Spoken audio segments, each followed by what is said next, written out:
এই মমতা ব্যানার্জির সরকার আমরা আছি শান্তির সরকারে। শুভেন্দুজি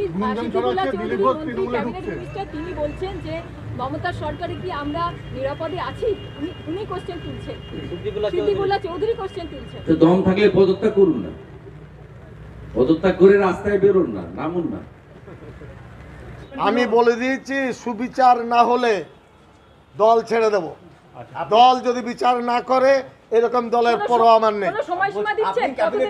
আগামী বলে দিচ্ছে তো একবার কেন, আগামী 10 তারিখে কলকাতায় মিছিল বের করব।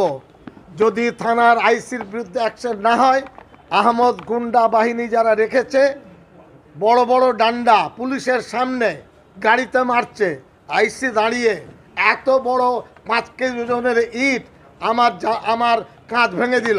আমি নিজে অনুভব করছি, আমাদের নিরাপত্তা যদি পুলিশ না দিতে পারে তো সাধারণ মানুষের দেবে কি করে।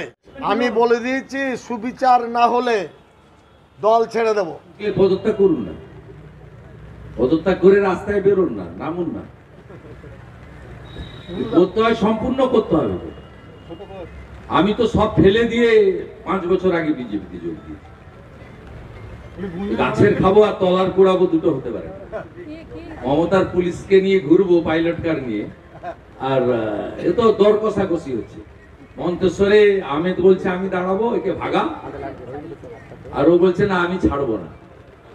আমার যতক্ষণ না দেহত্যাগ হবে আমি পদত্যাগে নেই। এই তো লড়াই।